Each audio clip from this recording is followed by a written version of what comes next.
जय श्री राम। सभी श्रोताओं का मेरे संत कल्याण वाणी चैनल में हार्दिक स्वागत है। सबसे प्रार्थना है, जिन्होंने भी अभी मेरे चैनल को सब्सक्राइब नहीं किया, कृपया इसको सब्सक्राइब कर दें और संतों की कल्याणकारी वाणी है, इसको अधिक से अधिक शेयर करें और लाइक करें।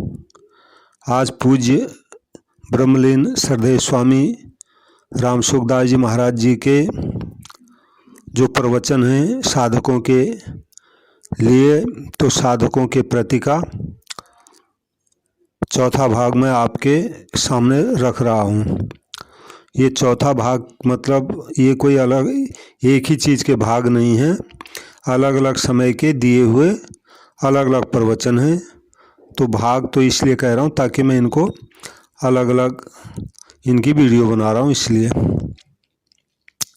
तो आज जो पूज्य महाराज जी ने साधकों के प्रति जो प्रवचन दिया था, उसका विषय है वस्तु का सदुपयोग ही कल्याण का साधन। वस्तु का सदुपयोग ही कल्याण का साधन।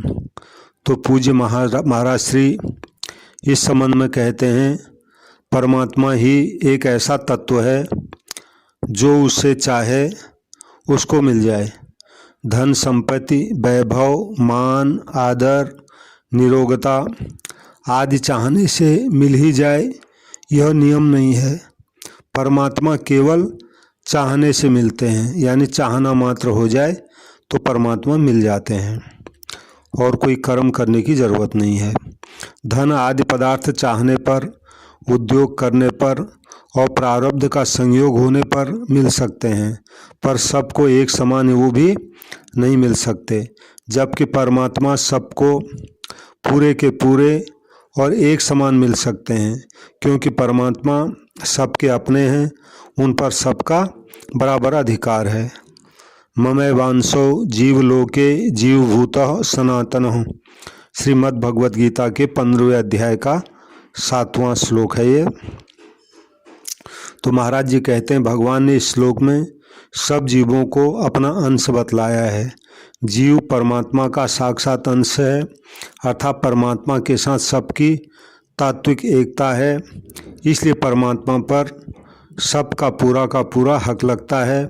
जैसे सभी बालक अपनी माँ की गोद में जा सकते हैं, माँ के बेटों का माँ पर पूरा हक है, क्योंकि सब मानते हैं कि मेरी माँ है। ऐसे ही परमात्मा सबके माता पिता हैं। त्वमेव माता च पिता तुमेव, वे सबके माता पिता हैं, सदा से हैं और सदा ही रहेंगे। उनकी प्राप्ति में कोई भी मनुष्य अयोग्य नहीं है, अनधिकारी नहीं है, निर्बल नहीं है। इसलिए किसी को परमात्मा तत्व से हताश होने का किंचित मात्र भी अवकाश नहीं है। मैंने जो पुस्तकें पढ़ी हैं, जो विचार किया है, जो सुना है, उससे यह बात बड़ी दृढ़ता से बैठी है कि महिमा वस्तु और परिस्थिति की नहीं है, प्रत्युत महिमा उनके सदुपयोग की है। आप चाहें जिस परिस्थिति में हैं, उसी परिस्थिति में रहकर परिस्थिति का सदुपयोग करके परमात्मा तत्व की अनुभूति कर सकते हैं। आपकी जैसी ही बुद्धि हो, कैसी ही अवस्था हो, कैसा ही संयोग हो, केवल उसका ठीक तरह से उपयोग करना है। कारण कि किसी भी वस्तु, अवस्था, योग्यता, परिस्थिति, घटना, सामर्थ्य, क्रिया आदि की महिमा नहीं है। महिमा है उसके सदुपयोग की। यदि उपयोग ठीक किया जाए तो परमात्मा तत्व की प्राप्ति हो जाए, हम कृतकृत्य हो जाएं। मनुष्य जन्म मिला ही इसके लिए है।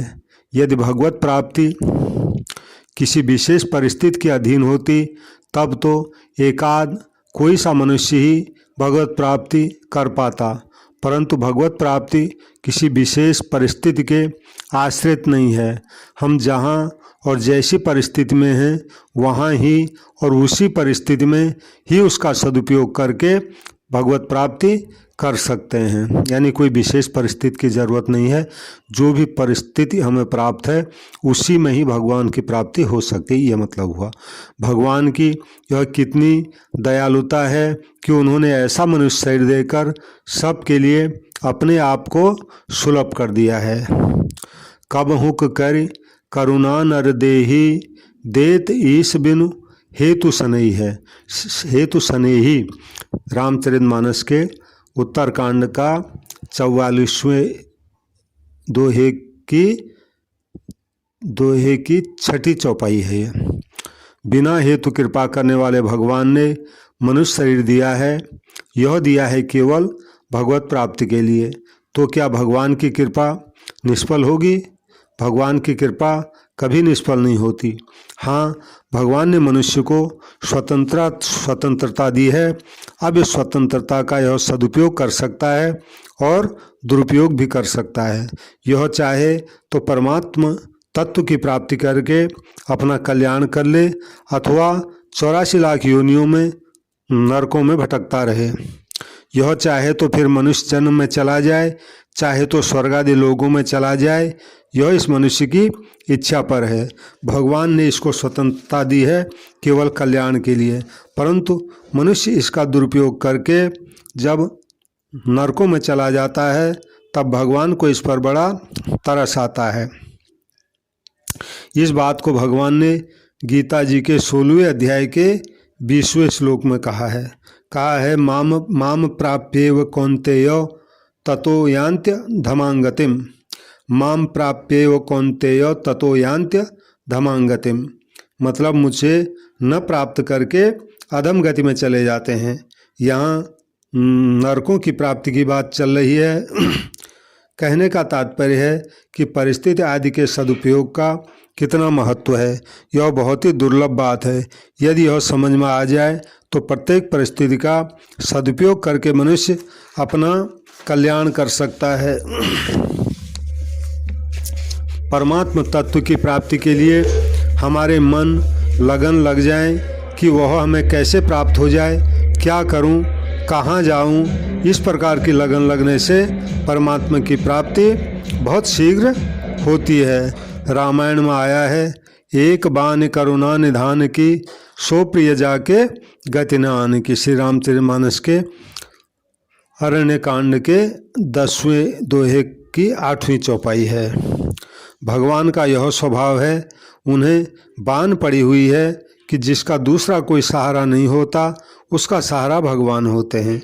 वह भगवान को बहुत प्यारा लगता है, इसलिए भगवान ने अर्जुन को पूरी गीता जी सुनाकर सार बात कही, मामेकं शरणं व्रज, यानी मुझ एक की शरण हो जा, फिर तुझे कुछ भी करने की आवश्यकता नहीं है। जय श्री राम, जय श्री राम, जय श्री राम।